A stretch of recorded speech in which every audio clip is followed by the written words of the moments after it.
Double engine সরকারের সুফল সবার জন্য আয়ুষ্মান ভারত এবং সেই আয়ুষ্মান ভারত জুলাই থেকেই রাজ্যে। প্রাথমিকভাবে কত মানুষ তাহলে এই প্রকল্পের সুবিধা পাবেন?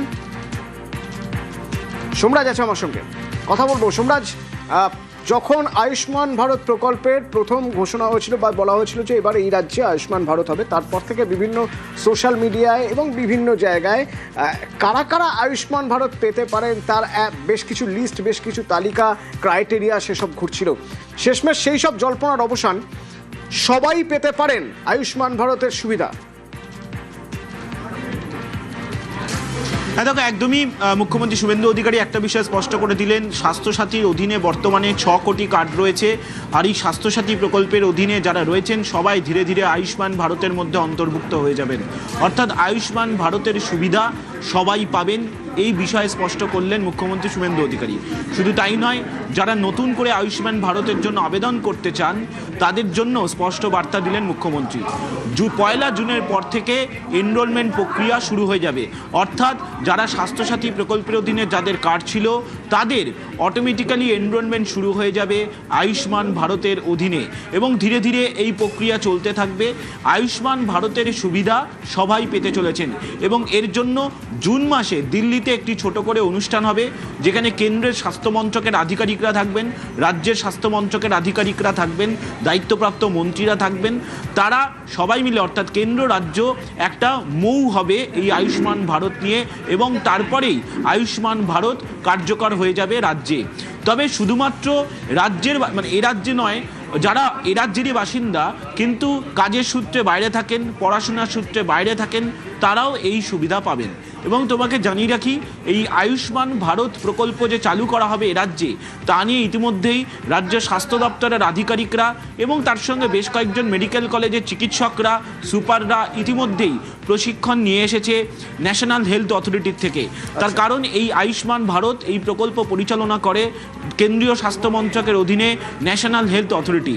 তাদের তরফে কলকাতায় এসে ইতিমধ্যেই প্রশিক্ষণ দেওয়ার কাজ শেষ হয়েছে, এবং এই ন্যাশনাল হেলথ অথরিটির অধীনে যে আয়ুষ্মান ভারত প্রকল্প পরিচালনা করা হয় তার জন্য কি কি গাইডলাইন রয়েছে, এই গাইডলাইন নিয়ে এ রাজ্যে সেই গাইডলাইনের কি কি অংশ কার্যকরী করা হবে তা নিয়েও বিস্তারিত আলোচনা হয়েছে গত কয়েকদিন ধরে দফায় দফায়। ফলত আর সময়ের অপেক্ষা, কিছুদিনের মধ্যেই অর্থাৎ জুন মাসের প্রথম সপ্তাহ থেকেই এই আয়ুষ্মান ভারতের অধীনে এনরোলমেন্ট প্রক্রিয়া শুরু হয়ে যাচ্ছে, এবং তারপরেই এ রাজ্যের মানুষ আয়ুষ্মান ভারত প্রকল্পের সুবিধা পাবেন। এবং আয়ুষ্মান ভারতে একটা বিষয় স্পষ্ট বলা আছে, শুধুমাত্র এ রাজ্যের হাসপাতালে নয়, তুমি জানো অনেকেই এ রাজ্যের মানুষ যারা ভেলোরে ট্রিটমেন্ট করাতে যান, তারা হয়তো পড়াশোনার জন্য যাচ্ছেন, বা তারা হয়তো ভিন রাজ্যে চাকরি সূত্রে রয়েছেন, বা চিকিৎসা করাতে যাচ্ছেন ভিন রাজ্যে, তারাও এই আয়ুষ্মান ভারতের সুবিধা পাবেন। সোমরাজ, সঙ্গে থাকো।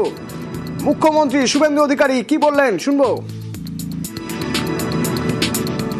আয়ুষ্মান ভারতে ইতিমধ্যে এনরোলমেন্টের কাজ শুরু হয়েছে।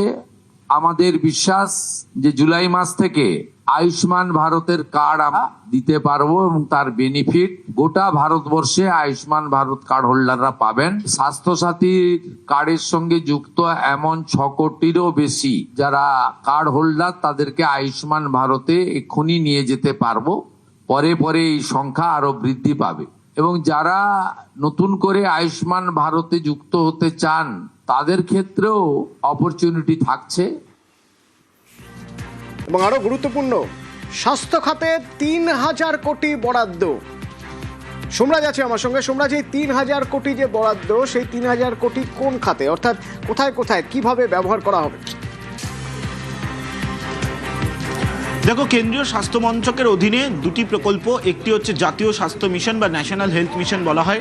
এই ন্যাশনাল হেলথ মিশনের অধীনে 2000 কোটি টাকারও বেশি টাকা ইতিমধ্যেই রাজ্যকে বরাদ্দ করা হলো। তুমি জানো, আজ কেন্দ্রীয় স্বাস্থ্যমন্ত্রী জেপি নাড্ডার সঙ্গে রাজ্যের মুখ্যমন্ত্রী শুভেন্দু অধিকারী তিনি একটি বৈঠক করেন, যেখানে স্বাস্থ্যের একাধিক বিষয় নিয়ে, বিশেষ করে স্বাস্থ্যক্ষেত্রে কেন্দ্রীয় সরকারের যে প্রকল্পগুলি পরিচালনা করা হয় বা পরিচালনা করা হতো না এতদিন ধরে এ রাজ্যে, সেই প্রকল্পগুলি নিয়ে বিস্তারিত আলোচনা হয়।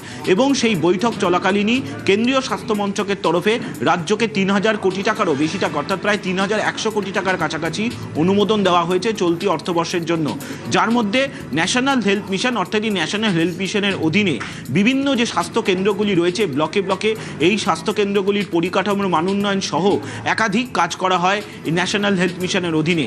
এই ন্যাশনাল হেলথ মিশনের ক্ষেত্রে চলতি অর্থবর্ষের জন্য প্রায় 2,100 কোটি টাকার অনুমোদন কেন্দ্রীয় স্বাস্থ্য মন্ত্রক দিয়েছে, যার মধ্যে ইতিমধ্যেই রাজ্য সরকারের কাছে 500 কোটি টাকা চলে এসেছে। অর্থাৎ চলতি অর্থবর্ষের প্রথম ইনস্টলমেন্টের টাকা হিসাবে 500 কোটি টাকা রাজ্যের কাছে এসে পৌঁছেছে। পাশাপাশি আয়ুষ্মান ভারত যে কার্যকর করা হবে তার জন্য কেন্দ্রীয় সরকারের যে শেয়ার রয়েছে সেই শেয়ার বাবদ চলতি অর্থবর্ষের জন্য 976 কোটি টাকা রাজ্যকে দেওয়া হয়েছে। ফলত কেন্দ্রীয় স্বাস্থ্য মন্ত্রকের যে বিভিন্ন প্রকল্পগুলি পরিচালনা করা হয় তার মধ্যে 2 প্রকল্পে রাজ্যকে 3,000 কোটি টাকার অনুমোদন দিয়ে দেওয়া হলো। এবং তোমাকে জানিয়ে রাখি, এই যে কেন্দ্রীয় স্বাস্থ্য মন্ত্রকের অধীনে যে বিভিন্ন প্রকল্পগুলি, বিশেষ করে কেন্দ্রীয় প্রকল্পগুলি পরিচালনা করা হয় তার মধ্যে বেশ কিছু প্রকল্প এতদিন ধরে রাজ্যে পরিচালনা করা হতো না, তাই সব প্রকল্প কার্যকর করা হলে সেই সংখ্যাটা বেড়ে দাঁড়াবে 10,000 কোটি টাকারও বেশি, তেমনটাই প্রশাসনিক আধিকারিকরা জানাচ্ছেন। প্রাথমিকভাবে এই 2 প্রকল্পের টাকা আজ অনুমোদন করা হলো চলতি অর্থবর্ষের জন্য, এবং গত 2 বছর জাতীয় স্বাস্থ্য মিশনের বরাদ্দ বন্ধ ছিল রাজ্যে, এবং সেই 2 অর্থবর্ষের বরাদ্দ যাতে দেওয়া হয় কেন্দ্রীয় স্বাস্থ্য মন্ত্রকের তরফে, তার জন্য মুখ্যমন্ত্রী শুভেন্দু অধিকারী অনুরোধ জানিয়েছেন কেন্দ্রীয় স্বাস্থ্যমন্ত্রী জেপি নাড্ডাকে 2020-21 অর্থবর্ষের ইউটিলাইজেশন সার্টিফিকেট রাজ্যের তরফে পাঠিয়ে দেওয়া হলেই 2023-24 এবং 2024-25 এই 2 অর্থবর্ষের টাকাও রাজ্য পেয়ে যাবে।